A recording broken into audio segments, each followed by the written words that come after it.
যারা বলে যে মসজিদে মহিলা পাঠানো যাবে না, গেলে পরে গন্ডগোল হবে। গন্ডগোল আসমানের নিচে জমিনের উপরে মুহাম্মদ রাসূলুল্লাহ সাল্লাল্লাহু আলাইহি ওয়াসাল্লাম থেকে আজ পর্যন্ত এমন কোন ঘটনা ঘটেছে মসজিদে আহলে হাদিস বর্তমানে এই জমিনে বসবাস করে, একটা প্রমাণ করে দিবে, একটা।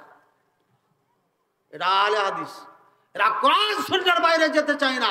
এদের মা বোনেরা পাকা মুসলিম, কোরআন সুন্নাহর বাইরে যেতে চায় না। যারা মসজিদে যায় তারা ঈমান শক্ত করে যায়, তোমাদের মতো বেহায়ার মতো যায় না। তোমাদের মা বোনদের নিয়ে সমস্যা থাকলে, অরিজিনাল মুসলিম যারা তাদের মা বোন নিয়ে সমস্যা নাই। দুঃখজনক হলো সত্য, বাজারে ফ্যামিলি নিয়ে গেলে পারে মহিলাদের নামাজ পড়ার জায়গা মসজিদে নেই। এই মুলবিরা জাল ফতোয়া দিয়ে দিয়ে মহিলাকে নিষেধ করে রেখেছে।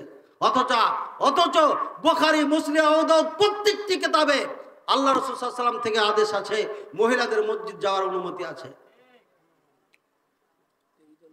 আপনার স্ত্রী বাড়িতে থাকা ভালো না বাজারে যাওয়া ভালো? বাড়িতে থাকা ভালো না? হুজুর আপনাকে কইবে আপনার স্ত্রী বাড়িতে থাকা ভালো, বাইরে যাওয়া ভালো না। আমিও কইছি বাইরে যাওয়া ভালো না, কিন্তু আমার স্বামী নাই, ছেলে নাই, ভাই নাই, আমাকে নিতে হবে কি নিতে হবে? এই সেনুরা নিতে হবে, সেনুরা। এটা কাউকে কইতে পারি না। সেনুরা বুঝেন? ফ্রিডম বুঝেন? মেয়েরা মাসে ঋতু হয় না, এটা ব্যবহার করে না। স্কুলে আপনার মেয়েকে শিখাচ্ছে সারারা, এই লজ্জা করবে না, আমাকে কইবা, ক্লাসমেটকে কইবা, এই আমার জন্য একটা নিয়ে আসিস। মানে বেহায়া বানাচ্ছে, এই বেহায়া নির্লজ্জ বেশ্যা টিচাররা। এখন আপনার স্ত্রী সম্ভ্রান্ত একজন মহিলা, কাউকে বলতে পারে না, কেউ নাই এমন যাওয়ার মতো, শহরে বসবাস করেন, বোরকা পরে তাকে যায় ওই জিনিসটা আনতে হবে না কাপড় চোপড় বাড়িতে নষ্ট করবে সব? কি বলেন? প্রয়োজন হলে যাবে না? বাড়িতে নামাজ পড়লে মনে ইতমিনান হয় না। জামাতে নামাজ পড়লে লম্বা কেরাতে পড়া যায়, জামাতে নামাজ পড়লে পারে 27 গুণ বেশি নাকি পাওয়া যায়। এটা কি নারীর জন্য, পুরুষের জন্য শুধু, না নারীদের জন্য? সবার জন্য। ঠিক আছে, ঘরে উত্তম, তবে যাওয়ার অনুমতি আছে, আপনাকে যেতে দিতে হবে। আর আপনার মতো হিলামার্কা যদি মহিলা হয়, এটা সাফ পরিষ্কার ফতোয়া আছে, এদের ঘর থেকে বের হওয়া যাবে না, জিনজিতে বেঁধে রাখেন। আপনার ওয়াজ শোনার জন্য রাত 12টা 1টা পর্যন্ত মহিলা এখানে থাকতে পারবে, আর মসজিদে যেতে পারবে না। কাপুরুষ কোথাকার বেহায়া বেশরমের মতো কথা বলো। ওয়াজ শোনার জন্য বৈধতা আছে, রাত ভোর মিলে তোমার ওয়াজ শুনবে, আর দিনে মসজিদে যাবে, সেটার জন্য ফিতনা হয়ে যাবে না? স্কুল কলেজ ভার্সিটি বাজার ঘাট গরম করে দিচ্ছে, ওদিকে সমস্যা নাই। তোমার মিছিল মিটিং করছে, শাহবাগে বোরখা পরে নামাজ পড়ছে, নতুন শাড়ি পরে নামাজ পড়ছে, ওটা সমস্যা নাই। তোমার আপনার পোস্টারিং করে বেড়াচ্ছে, বোরখা পরে পরে ভোট ভিক্ষা চেয়ে বেড়াচ্ছে, ওটা জায়েজ হয়ে গেছে তোমার জন্য। আর মসজিদে যে আল্লাহকে ডাকবে, এটা জায়েজ নাই, ফতোয়া দিয়ে বেড়াও। আপনারা আবার পরে আমাকে গালি দিবেন, আপনাদের হুজুররা সুন্দর করে বুঝিয়ে দিবে, তো দেখো তো হুজুরটা কত সুন্দর মিষ্টি মিষ্টি কথা কইয়া আমাদেরকে সাইজ করে চলে। মিষ্টি কথার পাগল হয়েন না, কোরআন সুন্নাহ অনুযায়ী চলেন। গোটা পৃথিবীতে মসজিদে মহিলাদের ব্যবস্থা আছে, গোটা আরব দেশে মহিলাদের ব্যবস্থা আছে, শুধু এই ভারত আর বাংলাদেশে, মূর্খর দেশে এই ব্যবস্থা নাই। সৌদি আরব থেকে যে প্রত্যেকটি থানাতে মসজিদ দিয়েছে, সেখানে মহিলাদের জন্য স্পেশাল ভাবে বাজেট করে দিয়েছে, এটা মহিলা হবে এই স্থানে।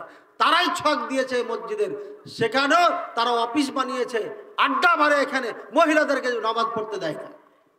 এ হচ্ছে বাংলাদেশের ইসলাম।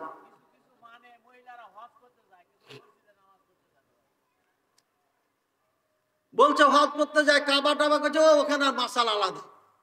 বেটা পিটন খাও নাই, কবরে যাও, তখন বুঝতে পারবে ওখানে মাসাল আলাদা আর এখানে মাসাল আলাদা না।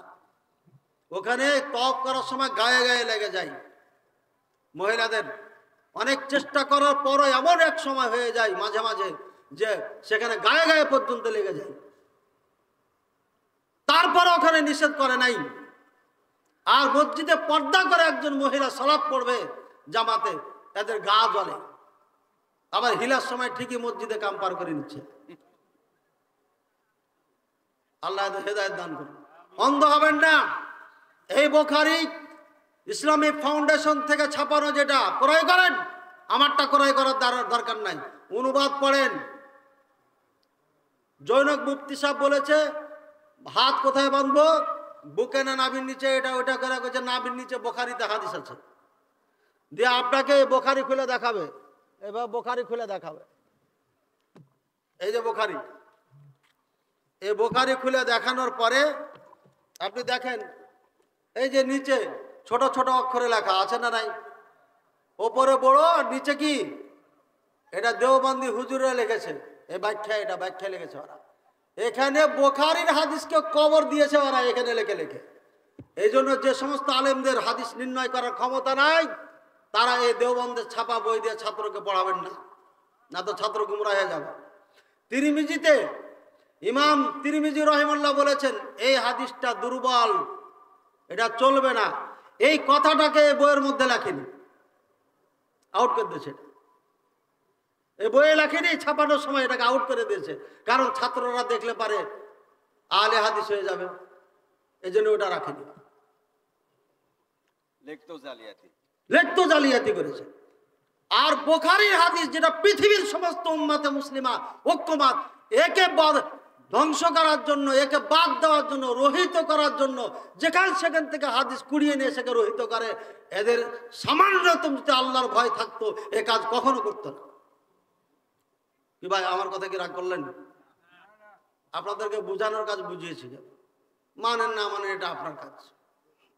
আপনি যদি মনে করেন যে বাংলাদেশের জর্দা খাওয়া হুজুর এটাই আমাদের উত্তম, ওই মক্কা মদিনার হুজুরের দরকার নাই, তাহলে আপনাকে আর বোঝানো যাবে না। বুঝেছেন? আপনি যদি ধর্ম এখানেই ভালো মনে করেন, নিরাপদ মনে করেন, তাহলে আপনাকে আর বোঝানো যাবে না। আর যদি মনে করেন এখানে নবীদের আগমন, নবীদের দেশ, এখানে ইসলাম এসেছে, এখানে ইসলাম আছে, থাকবে, বুখারীতে হাদিস আছে ইন্নাল ঈমান লা ইয়ারজুল মদিনাতে কামা তারজুল হাইয়াতু ইলা জওরিহা, মদিনাতে ঈমান থাকবে, কিয়ামত পর্যন্ত থাকবে। আপনি যদি মনে করেন মদিনার আলেমদের থেকে ইসলাম নিব, তাহলে আমাদের বক্তব্য শুনে আপনাকে আমল করতে হবে, এই বুখারীর সাথে মিলিয়ে নিতে হবে। যদি না মিলান তাহলে আপনার এই দুনিয়াও শেষ, আখিরাতও শেষ। আপনার মতো মুসলমান লাখো কোটি থাকবে, কাজ হবে না। মুসলমান হয়ে মার খাবে কাফেরদের হাতে, যেভাবে খাচ্ছি আমরা গোটা বিশ্বে, সারা জীবন গোলামি করতে হবে।